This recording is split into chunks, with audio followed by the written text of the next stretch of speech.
Good morning students. ਅੱਜ friction ਵਾਲਾ ਜੋ ਚੈਪਟਰ ਹੈਗਾ ਉਸ ਦਾ ਆਪਾਂ ਲਾਸਟ ਜੋ ਐਕਸਰਸਾਈਜ਼ ਹੈ ਉਸ ਨੂੰ ਕੰਪਲੀਟ ਕਰਾਂਗੇ। ਇਸ ਐਕਸਰਸਾਈਜ਼ ਦੇ ਵਿੱਚ ਆਪਾਂ ਕਵਰ ਕਰਨਾ ਹੈ ਸਲਾਈਡਿੰਗ ਐਂਡ ਟੋਪਲਿੰਗ। ਤਾਂ ਸਲਾਈਡਿੰਗ ਐਂਡ ਟੋਪਲਿੰਗ 'ਚ ਮੀਨ ਕੀ ਹੋਏਗਾ ਕਿ ਇੱਥੇ ਜਿਹੜਾ ਲਿਮਟਿੰਗ ਇਕੁਇਲਿਬਰੀਅਮ ਨਾਮ ਦੀ ਚੀਜ਼ ਨਹੀਂ ਹੋਏਗੀ। ਮੀਨਸ ਜਿਹੜੀ ਆਬਜੈਕਟ ਜਿਹੜਾ ਹੈਗਾ ਉਹ ਸਲਾਈਡ ਕਰ ਰਿਹਾ ਹੋਏਗਾ ਜਾਂ ਸਲਾਈਡ ਕਰ ਚੁੱਕਾ ਹੋਏਗਾ, ਹੈ ਨਾ। ਲਿਮਟਿੰਗ ਫ੍ਰਿਕਸ਼ਨ ਤੋਂ ਜਸਟ ਬਾਹਰ ਵਾਲੀ ਮਤਲਬ ਜਿਹੜੀ ਸਿਚੁਏਸ਼ਨ ਆਪਾਂ ਡਿਸਕਸ ਕਰਨੀ ਹੈਗੀ ਹੈ। ਜਾਂ ਕੀ ਹੋਊਗਾ ਕਿ ਜਿਹੜਾ ਵੀ ਆਬਜੈਕਟ ਹੈਗਾ ਉਹ ਉਲਟ ਰਿਹਾ ਹੋਊਗਾ। ਮੀਨਸ ਕਈ ਵਾਰੀ ਕੀ ਹੁੰਦਾ ਹੈਗਾ ਕਿ ਫੋਰਸ ਲਗਾਉਣ ਦੀ ਜਗ੍ਹਾ ਇਹੋ ਜਿਹੀ ਹੁੰਦੀ ਹੈ ਕਿ ਆਬਜੈਕਟ ਸਲਾਈਡ ਕਰਨ ਦੀ ਬਜਾਏ ਉਹ ਟੋਪਲ ਕਰਨ ਲੱਗ ਪੈਂਦਾ। ਜਾਂ ਕਈ ਵਾਰੀ ਕੀ ਹੁੰਦਾ ਹੈ ਕਿ ਜੇ ਸਪੋਜ਼ ਕਰ ਲਓ ਥੱਲੇ ਸਪੋਜ਼ ਕਰ ਲਓ ਕੋਈ ਸਿਲੰਡਰ ਹੈਗਾ, ਸਿਲੰਡਰ ਜੇ ਮੰਨ ਲਓ ਫਰਸ਼ ਦੇ ਉੱਪਰ ਸਲਾਈਡ ਕਰ ਰਿਹਾ ਤਾਂ ਡਿਪੈਂਡ ਕਰਦਾ ਕਿ ਤੁਸੀਂ ਫੋਰਸ ਕਿੰਨੀ ਕੁ ਲਗਾ ਰਹੇ ਹੋ, ਉਹਦੇ ਅਕੋਰਡਿੰਗਲੀ ਉਹ ਸਲਾਈਡ ਕਰੀ ਜਾਊਗਾ, ਠੀਕ ਹੈ। ਪਰ ਜੇ ਆਪਾਂ ਨੀਚੇ ਫਰਸ਼ ਦੀ ਜੇ ਆਪਾਂ ਫ੍ਰਿਕਸ਼ਨ ਵਧਾ ਦਈਏ ਤਾਂ ਉਹ ਸਲਾਈਡ ਕਰਨ ਦੀ ਬਜਾਏ ਉਹਨੇ ਉਲਟ ਜਾਣਾ ਹੈਗਾ। ਜਾਂ ਜੇ ਆਪਾਂ ਫੋਰਸ ਦੀ ਅਮਾਊਂਟ ਵਧਾ ਦਈਏ ਤਾਂ ਉਹ ਫੇਰ ਵੀ ਜਿਹੜਾ ਹੈਗਾ ਉਹ ਟੋਪਲ ਕਰ ਸਕਦਾ ਹੈਗਾ। ਤਾਂ ਇਸ ਤਰ੍ਹਾਂ ਦੀ ਆਪਾਂ ਸਿਚੁਏਸ਼ਨ ਨੂੰ ਆਪਾਂ ਡਿਸਕਸ ਕਰਨਾ ਹੈਗਾ। ਤਾਂ ਪਹਿਲੇ ਕੁਐਸਚਨ ਤੋਂ ਸਟਾਰਟ ਕਰਦੇ ਹਾਂ। A cylinder of height h, radius r, rest with its plane on horizontal plane, ਮਤਲਬ ਜਿਹੜਾ ਬੇਸ ਆ ਉਹਦਾ ਹੋਰੀਜੈਂਟਲ ਪਲੇਨ 'ਤੇ ਰੈਸਟ ਕਰ ਰਿਹਾ ਹੈਗਾ। ਇਹ gradually increasing horizontal force is applied to it through a centre of its upper end. Mean ਉੱਪਰਲੇ ਪਾਸੇ ਇੱਕ ਨਾ ਹੋਰੀਜੈਂਟਲ ਫੋਰਸ ਲਗਾ ਰਿਹਾ ਜੋ ਕਿ ਲਗਾਤਾਰ ਵੱਧ ਰਹੀ ਹੈ ਹੌਲੀ ਹੌਲੀ। Show that cylinder will slide before toppling if r is greater than mu h. ਉਹੀ ਚੀਜ਼ ਹੋ ਗਈ ਨਾ ਕਿ ਫੋਰਸ ਲਗਾਤਾਰ ਵਧਾਈ ਜਾ ਰਹੀ ਹੈਗੀ ਹੈ ਅਤੇ ਇਨੀਸ਼ੀਅਲੀ ਕੀ ਹੋ ਗਈ, ਸਿਲੰਡਰ ਸਲਾਈਡ ਕਰ ਰਿਹਾ ਹੋਊਗਾ ਅਤੇ ਕੁਛ ਜਦੋਂ ਅਤੇ ਇੱਕ ਸਟੇਜ ਐਸੀ ਆ ਜਾਊਗੀ ਕਿ ਉਹਨੇ ਸਲਾਈਡ ਕਰਨ ਦੀ ਬਜਾਏ ਟੋਪਲ ਕਰ ਦੇਣਾ। ਮੀਨ ਜਦੋਂ ਫੋਰਸ ਇੰਨੀ ਵੱਧ ਚੁੱਕੀ ਹੋਊਗੀ ਤਾਂ ਆਹ ਸਿਚੁਏਸ਼ਨ ਹੈਗੀ ਕਿ ਆਰ ਜਿਹੜਾ ਹੈਗਾ ਮਿਊ ਐਚ ਤੋਂ ਜਦੋਂ ਵੱਡਾ ਹੋ ਜਾਏਗਾ ਅਤੇ ਉਦੋਂ ਉਹਨੇ ਟੋਪਲ ਕਰ ਦੇਣਾ ਹੈਗਾ। ਜਿਹੜਾ ਮਿਊ ਹੈਗਾ this is coefficient of friction.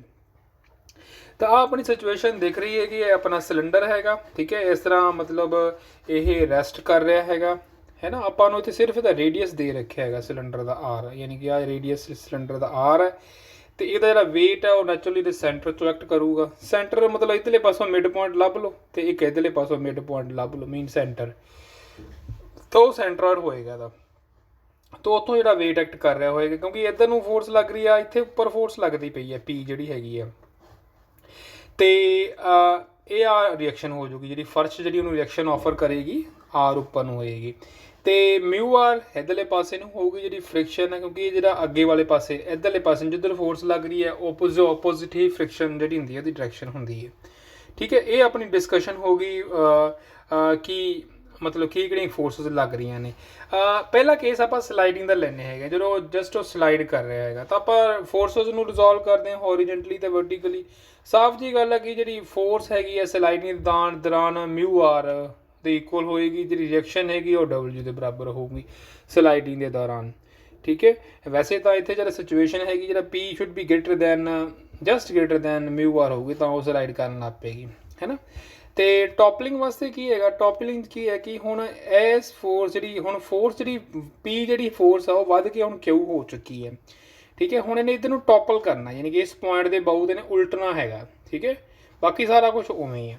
ਆਪਾਂ ਹੁਣ ਕਿਉਂਕਿ ਇਸ ਪੁਆਇੰਟ ਦੇ ਬਾਊਟ ਨੇ ਉਲਟਣਾ ਹੈਗਾ ਤਾਂ ਆਪਾਂ ਸੀ ਦੇ ਪਾਊਂਡ ਦੇ ਬਾਊਟ ਮੂਵਮੈਂਟ ਲੈ ਸਕਦੇ ਹੈਗੇ ਹਾਂ ਅਤੇ ਮੂਵਮੈਂਟ ਲੈ ਲਓ। ਕਿਊ ਦਾ ਅਤੇ ਡਬਲਯੂ ਦਾ ਮੂਵਮੈਂਟ ਆਊਗਾ। ਇੱਥੇ ਰਿਐਕਸ਼ਨ ਤਾਂ ਕੋਈ ਨਹੀਂ ਹੋਣੀ ਹੈਗੀ ਫਿਲਹਾਲ ਇਸ ਕੇਸ ਵਿੱਚ। ਅਤੇ ਜੇ ਰਿਐਕਸ਼ਨ ਹੋਊਗੀ ਵੀ ਤਾਂ ਰਿਐਕਸ਼ਨ ਹੈਗੀ ਹੈ ਉਹ ਰਿਐਕਸ਼ਨ ਸੀ 'ਤੇ ਹੋਊਗੀ ਅਤੇ ਸੀ ਦੇ ਬਾਊਟ ਹੀ ਮੂਵਮੈਂਟ ਲੈ ਲਾਂਗੇ ਤਾਂ ਆਰ ਦਾ ਮੂਵਮੈਂਟ ਨਹੀਂ ਆ ਪਾਊਗਾ।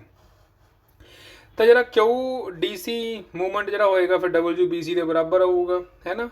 ਅਤੇ ਇੱਥੋਂ ਡੀ ਸੀ ਐਚ ਦੇ ਬਰਾਬਰ ਅਤੇ ਬੀ ਸੀ ਜਿਹੜਾ ਹੈਗਾ ਜੋ ਕਿ ਰੇਡੀਅਸ ਆਫ ਸਿਲੰਡਰ ਹੈ ਉਹ ਆਪਣਾ ਆਰ ਦੇ ਬਰਾਬਰ ਹੈ। ਇੱਥੋਂ ਕਿਊ ਜਿਹੜਾ ਹੈਗਾ ਉਹ ਡਬਲਯੂ ਆਰ ਅਪੋਨ ਐਚ ਆ ਜਾਏਗਾ, ਠੀਕ ਹੈ। ਅਤੇ ਸਲਾਈਡਿੰਗ ਕਦੋਂ ਹੋਊਗੀ ਤਾਂ ਸਲਾਈਡਿੰਗ ਸਾਫ਼ ਜਿਹੀ ਗੱਲ ਹੈ ਜਿਹੜੀ ਪੀ ਫੋਰਸ ਹੈ ਜੇ ਕਿਊ ਤੋਂ ਛੋਟੀ ਹੈ ਤਾਂ ਉਦੋਂ ਆਬਜੈਕਟ ਜਿਹੜਾ ਹੈਗਾ ਉਹ ਸਿਲੰਡਰ ਜਿਹੜਾ ਹੈਗਾ ਉਹ ਸਲਾਈਡ ਹੀ ਕਰ ਰਿਹਾ ਹੋਊਗਾ, ਹੈ ਨਾ। ਤਾਂ ਪੀ ਜਿਹੜਾ ਹੈਗਾ ਉਹ ਲੈਸਰ ਦੈਨ ਜਿਹੜਾ ਹੈਗਾ ਕਿਊ ਹੋਏਗਾ।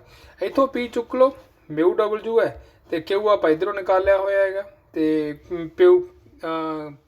ਮਿਊ W should be lesser than W r upon h. ਇੱਥੋਂ ਆਰ ਜਿਹੜਾ ਹੈਗਾ ਸਾਫ਼ ਜੀ ਗੱਲ ਹੈ ਗ੍ਰੇਟਰ ਦੈਨ ਮਿਊ ਐਚ ਆ ਜਾਏਗਾ, ਠੀਕ ਹੈ। ਤਾਂ ਬੜਾ ਆਸਾਨ ਜਿਹਾ ਕੁਐਸਚਨ ਸੀਗਾ।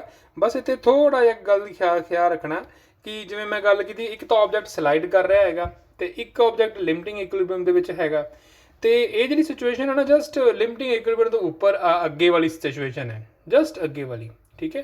तो स्लाइड मतलब थोड़ा समझाना मुश्किल है, जस्ट स्लाइड कर तुर पिया वो, है ना, वो तुर पिया, ठीक है। एक तो तुर रहा है, एक तुर पिया, तो वो तुर पिया वाली स्थिति है। उस केस की है पी है वो just equal to mu R होगा, ठीक है। अदरवाइज जो पी है ने म्यू आर तो वड्डा ही होगा, क्योंकि जो फ्रिक्शन ओवरकम करूगा तो ही सिलेंडर स्लाइड करूगा, अदरवाइज स्लाइड कर ही नहीं सकता है, तो ये जस्ट इक्वल टू होएगा ये, राइट। तो अगे चलते हैं अगले पेज से। अगला क्वेश्चन है अपना, a block in form of cube of side 2A stands on the horizontal plane, the coefficient of friction between block and the plane being mu, ठीक है। उसकी साइड जी हैगी 2A है, तो जी फ्रिक्शन हैगी कोफिशिएंट ऑफ फ्रिक्शन म्यू हैगा फर्श ते क्यूब के विचकार। पहले की तरह gradually increasing force is applied to the vertical face of the cube, यानी कि उपरले पासे आप ना एक मत्थे ते आप लाउन लग पे फोर्स, जी कि राइट एंगल है फेस नूं। मान के चलो कि एक डब्बा चौरस डब्बा है, तो चौरस डब्बे के सामने वाला फेस जो खड़वा फेस है उत्ते फोर्स लगानी शुरू करती आप, ठीक है। तो फेस नूं मतलब परपेंडिकुलर है, तो आ लिखा है ना cube at right angle to it and vertical plane through CG of weight show that if mu is lesser than 1/2 cube will tend to slide without upsetting, ठीक है। जो म्यू इस तो 1/2 तो छोटा होगा तो फिर वो स्लाइड करूगा बिना उल्टे, तो जो म्यू तो वड्डा होगा तो फिर जो है the centre will tend to upset without sliding the point of application of force, it is a greater than height of plane is this, ठीक है। तो आप प्रूव करना है कि जब फोर्स म्यू उस तो 1/2 तो वड्डा हो जाएगा तो फिर जो है वो सेंटर का डिस्टर्ब होगा, उठूगा तानू, ठीक है। तो अपना क्यूब नज़र आ रहा है, ठीक है।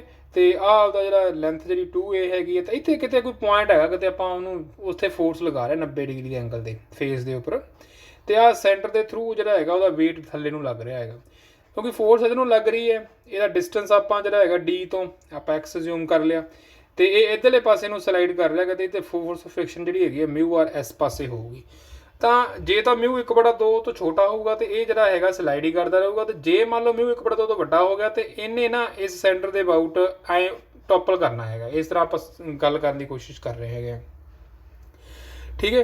तो suppose the force P act through the greater than movement of, तो की होगा फिर suppose the force act through O, मान लो कि जो उल्टाना तो फिर जो फोर्स का मूवमेंट पी का ए वाली का वो W के मूवमेंट तो बड़ा ज़्यादा होना चाहिए है, ठीक है, D के अबाउट इस, क्योंकि जे इन्हें जिन्हें टॉपल करना है तो D के अबाउट टॉपल करेगा, ठीक है।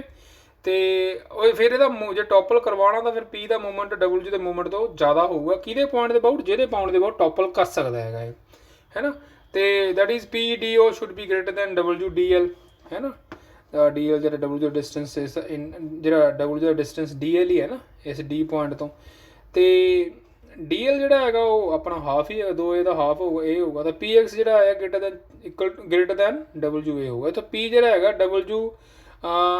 WA/X ਦੇ बराबर आ गया, 2 वड्डा आ गया, ठीक है। ਹੁਣ ਜਿਹੜੀ ਮਿਨੀਮਮ ਵੈਲਿਊ ਹੈਗੀ ਹੈ AX ਦੀ, ਆਪਾਂ ਮੈਕਸਿਮਮ ਵੈਲਿਊ ਨਿਕਾਲ ਸੌਰੀ ਮਿਨੀਮਮ ਵੈਲਿਊ P ਦੀ ਨਿਕਾਲਣੀ ਹੈਗੀ ਹੈ ਕਿ ਕਿੰਨੀ ਘੱਟੋ ਘੱਟ ਫੋਰਸ ਜਿਹੜੀ ਟੋਪਲ ਕਰਵਾ ਦੇਵੇ। ਮਿਨੀਮਮ ਵੈਲਿਊ ਵੀ ਡਿਪੈਂਡ ਕਰਦੀ ਹੈ X ਦੀ ਮੈਕਸਿਮਮ ਵੈਲਿਊ ਕਿੰਨੀ ਹੈਗੀ ਹੈ ਨਾ। X ਦੀ ਮੈਕਸਿਮਮ ਵੈਲਿਊ ਤਾਂ 2A ਹੋਊਗੀ, ਕਿਉਂਕਿ X ਦੀ ਵੈਲਿਊ ਤਾਂ ਫਿਰ ਆ X ਹੈ, ਇਹ ਕਿੰਨਾ ਵੀ ਹੋ ਸਕਦਾ, ਪਰ ਵੱਧ ਤੋਂ ਵੱਧ ਕਿੰਨਾ ਜਾ ਸਕਦਾ, ਇੱਥੇ ਤੱਕ ਜਾ ਸਕਦਾ ਜੋ ਕਿ 2A ਦੇ ਬਰਾਬਰ ਹੈ ਨਾ। ਤਾਂ ਫਿਰ A/X ਦੀ ਜਿਹੜੀ ਮਿਨੀਮਮ ਵੈਲਿਊ ਹੈ ਇੱਥੇ A ਭਰਤਾ, ਇੱਥੇ 2A ਭਰਤਾ, 1/2 ਆ ਜਾਏਗੀ, ਹੈ ਨਾ। तो उस केस की होगा जरा P कितना आ जाऊगा, दैट इज़ मिनिमम वैल्यू।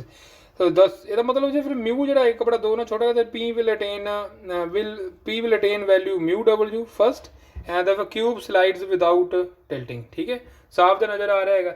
तो जे अपना म्यू 1/2 तो बड़ा हो गया, the cube will tilt and slide first as this is lesser than mu W, ठीक है। इस केस अपना जो X है वो ग्रेटर दैन या लैस दैन A/म्यू आ जाएगा, लैस दैन होया तो फिर वो स्लाइड ही करता रहूगा, तो जो ग्रेटर दैन हो गया तो इन्हें टिल्ट कर देना है या कह लो टॉपल कर जाएगा।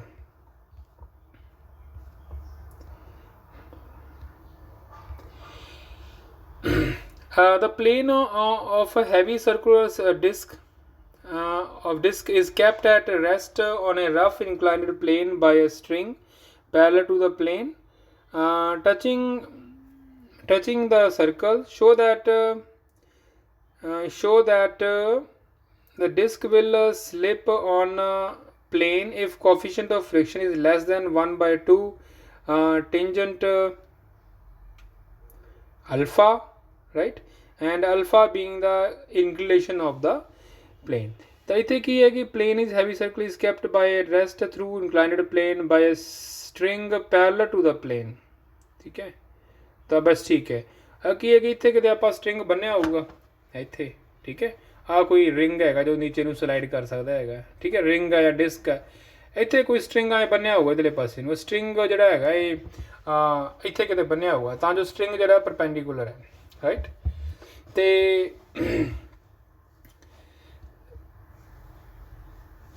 let P be the point of contact of the disk and inclined plane. Forces, ਬਾਕੀ forces reaction ਹੋਏਗੀ ਆਪਣੀ, W weight ਹੋਏਗਾ, tension T ਹੋਏਗੀ, ਹੈ ਨਾ।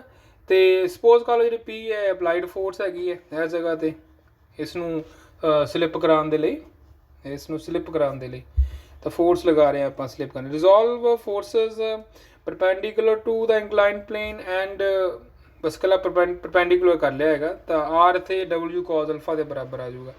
ਤੇ ਜਿਹੜਾ Q ਪੁਆਇੰਟ ਹੈਗਾ ਉਹਦੇ ਅਬਾਊਟ ਮੂਵਮੈਂਟ ਲੈ ਲਓ, ਠੀਕ ਹੈ। ਟੇਕਿੰਗ ਮੂਵਮੈਂਟ ਅਬਾਊਟ Q ਇੱਥੇ F2R ਜਿਹੜਾ ਹੈਗਾ ਉਹ W sin ਅਲਫਾ ਤੇ R ਉੱਥੋਂ F ਜਿਹੜਾ ਹੈਗਾ 1/2 W sin ਅਲਫਾ ਨਿਕਲ ਜਾਏਗਾ। ਤਾਂ ਡਿਸਕ ਸਲਿੱਪ ਕਦੋਂ ਕਰੂਗੀ, ਜਿਹੜਾ ਮਿਊ ਜਿਹੜਾ ਹੈਗਾ, ਜਦੋਂ F ਜਿਹੜਾ ਹੈਗਾ ਮਿਊ ਆਰ ਨੂੰ ਓਵਰਕਮ ਕਰ ਜੂਗਾ, ਡਿਸਕ ਨੇ ਸਲਿੱਪ ਕਰ ਜਾਣਾ ਹੈਗਾ। ਜੇ ਇਕੁਅਲ ਟੂ ਵੀ ਰਹੇਗਾ ਤਾਂ ਵੀ ਇਹਨੇ ਸਲਿੱਪ ਨਹੀਂ ਕਰਨਾ ਹੈਗਾ ਜਾਂ ਸਲਾਈਡ ਨਹੀਂ ਕਰਨਾ ਹੈਗਾ, ਹੈ ਨਾ। ਤੇ F ਦਾ ਪਤਾ ਆਪਾਂ ਨੂੰ, ਮਿਊ ਆਰ ਵੀ ਉੱਥੋਂ ਪਤਾ, R ਕੱਢਿਆ W cos ਅਲਫਾ, F ਵੀ ਕੱਢ ਲਿਆ ਆਪਾਂ ਮੂਵਮੈਂਟ ਲੈ ਕੇ Q ਦੇ ਅਬਾਊਟ, ਤੇ ਇੱਥੋਂ ਆਪਣਾ ਨਿਕਲਿਆ ਆਏਗਾ ਮਿਊ, ਠੀਕ ਹੈ। Mu is lesser than 1/2 tangent alpha ਆ ਜਾਏਗਾ।